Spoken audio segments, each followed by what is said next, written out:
السلام علیکم ناظرین، میں ہوں شہاب خان اور آپ دیکھ رہے ہیں ایم پی نیوز۔ 14 اکتوبر 1996 کو پاکستان کا ایک نوجوان کھلاڑی کینیا کی دارالحکومت نیروبی میں سری لنکا کے خلاف بیٹنگ کے لیے آیا۔ وہ اتنا کم عمر دکھائی دیتا تھا کہ لوگ اسے 16 برس کا سمجھ رہے تھے، لیکن وہ تھا 19 برس کا۔ اس نے آتے ساتھ ہی گیم کا پاسا پلٹ دیا اور چوکو چکوں کی برسات کر دی۔ 37 گیندوں پر 11 چکوں اور 6 چوکوں کی مدد سے اس نے دنیا کی تیز ترین سینچری بنا ڈالی۔ 40 گیندوں پر جب وہ 102 رنز بنا کر آؤٹ ہوا تو کرکٹ کی تاریخ میں امر ہو چکا تھا۔ آنے والے دنوں میں یہ نوجوان کھلاڑی بوم بوم کے نام سے مشہور ہوا۔ یہ شاہد آفریدی تھا۔ پاکستان کرکٹ کا سٹار بیٹسمین شاہد آفریدی 1 مارچ 1977 کو پاکستان کے قبائلی علاقے خیبر ایجنسی کی خوبصورت وادی ترا میں پیدا ہوئی۔ ان کی ڈیٹ آف برتھ کئی جگہوں پر غلط لکھی گئی۔ ان کی بایوگرافی گیم چینجر کے پہلے ایڈیشن میں غلطی سے ڈیٹ آف برتھ 1975 لکھی گئی۔ جو لوگ انہیں فاسٹر سینچری کے وقت 16 برس کا سمجھ رہے تھے، ان کے خیال میں شاہد آفریدی 1980 میں پیدا ہوئے تھے، لیکن ان کی اصل ڈیٹ آف برتھ 1977 ہے۔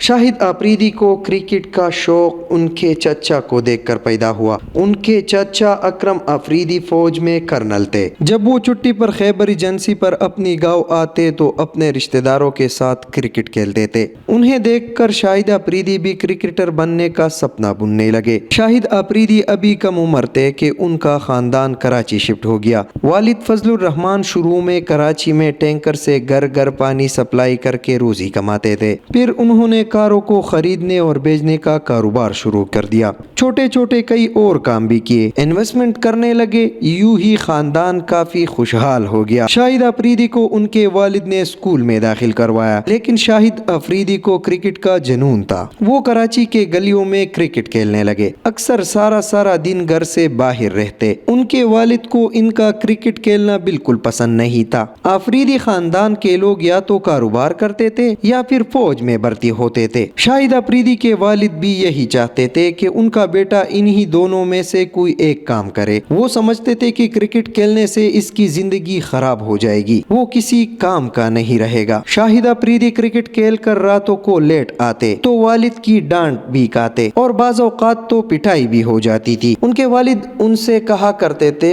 کہ دھوپ میں کرکٹ کھیلنے سے تمہارا رنگ خراب ہو رہا ہے اور تمہاری پڑھائی کا حرج ہو رہا ہے۔ وہ کہتے تھے کہ تم کرکٹ کو بس ایک کھیل کی طرح کھیلو، اسے اپنا پیشہ مت بناؤ۔ لیکن والد کے ڈانٹ کے باوجود شاہد آفریدی کرکٹ کھیلتے رہے۔ اس دوران وہ کچھ برے لڑکوں کے صحبت میں پڑ گئے۔ یہ برے لوگ انہیں میچ کے بعد اپنے ساتھ آوارہ گردی پر لے جاتے۔ اسی وجہ سے شاہد آفریدی راتوں کو دیر سے آنے لگے۔ ان کے ایک سینئر طارق بھائی تھے جن کی شاہد آفریدی بہت عزت کرتے تھے۔ طارق بھائی بھی شاہد آفریدی کو سپورٹ کرتے تھے۔ شاہد آفریدی نے اپنے بایوگرافی میں لکھا ہے کہ اگر طارق بھائی کو موقع ملتا تو وہ دوسرے عمران خان ثابت ہوتے۔ طارق بھائی نے جب شاہد آفریدی کی خراب صحبت دیکھی تو انہیں راہ راست پر لانے کی کوشش کی۔ شاہد آفریدی کراچی کے ایک کلب میں کرکٹ کھیلتے رہے۔ پہلے شاداب سپورٹس پھر ٹوٹل انرجی کے لیے کھیلتے رہے۔ وہ پہلے انڈر 16 اور پھر انڈر 19 ٹورنامنٹس میں بھی کھیلتے رہے۔ وہ اپنی آل راؤنڈر پرفارمنس کی وجہ سے کراچی کی کرکٹ سرکل میں بہت مشہور ہو چکے تھے، لیکن اس دوران ان کی خاندان پر ایک قیامت ٹوٹ چکی تھی۔ کراچی کی سٹاک مارکیٹ میں ان کے والد صاحب کی پورے 1 کروڑ روپے ڈوب گئے۔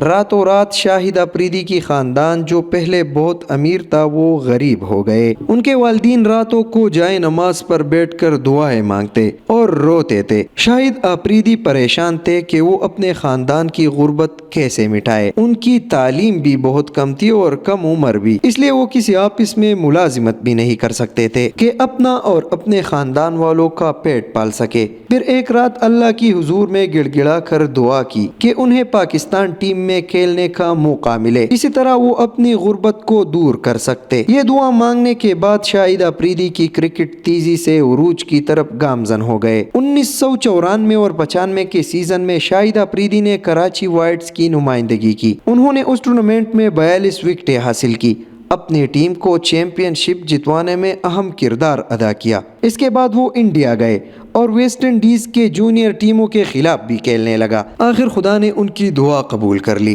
اور انہیں ان کی محنت اور صبر کا پھل مل گیا۔ 1996 میں 19 برس کی عمر میں انہیں پاکستان کرکٹ ٹیم میں شامل کر لیا گیا۔ کینیا میں 4 ملکی اسمیر کا کپ کھیلا جا رہا تھا۔ 2 اکتوبر 1996 کا روز شاہد آفریدی کی زندگی کا ایک اہم ترین سنگ میل تھا۔ اس روز انہوں نے انٹرنیشنل کرکٹ میں اپنا ڈیبیو کیا، لیکن یہ میچ زیادہ یادگار نہیں رہا کیونکہ انہیں اس میچ میں بیٹنگ کا موقع نہیں ملا۔ انہوں نے صرف بالنگ کی، 32 رنز دیے، لیکن وکٹ ایک بھی نہ ملی۔ 2 روز بعد 4 اکتوبر کو انہیں سری لنکا کے خلاف تیسرے نمبر پر بیٹنگ کرنے کا موقع مل گیا۔ پھر انہوں نے 2 اننگز کھیلی جو کرکٹ کی تاریخ کا ایک یادگار ترین اننگز بن گئی۔ انہوں نے محض 37 گیندوں پر 100 رنز بنا کر جے سوریا کا تیز ترین سنچری کا ریکارڈ توڑ دیا۔ انہوں نے صرف یہ ریکارڈ ہی نہیں توڑا بلکہ ایک میچ میں سب سے زیادہ چھکوں کا جے سوریا کا ریکارڈ برابر کر دیا۔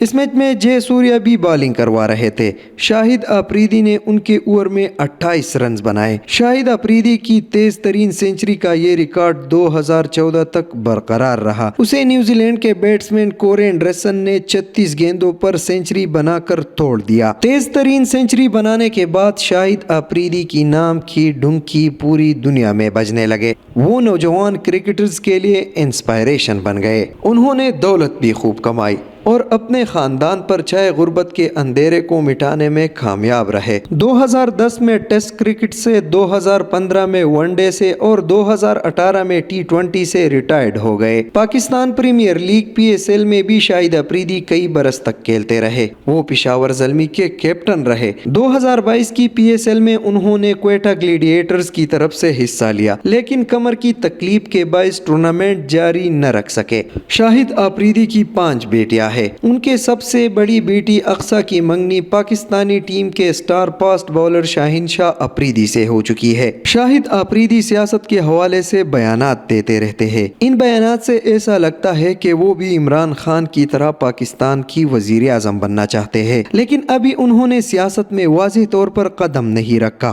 آفریدی سیاست میں آئے یا نہ آئے، لیکن کرکٹ کے آسمان پر وہ ہمیشہ ستارے کی طرح جگمگاتے رہیں گے۔ جب بھی میچ میں سنسنی خیز لمحات آئیں گے تو ذہنوں میں بوم بوم کا نام بھی ضرور گنجے گا۔ بہت شکریہ۔ اس کے ساتھ اپنے ہوسٹ شہاب خان کو اجازت دیجیے۔ مزید خبروں اور اپڈیٹس کے لیے دیکھتے رہیے MP نیوز۔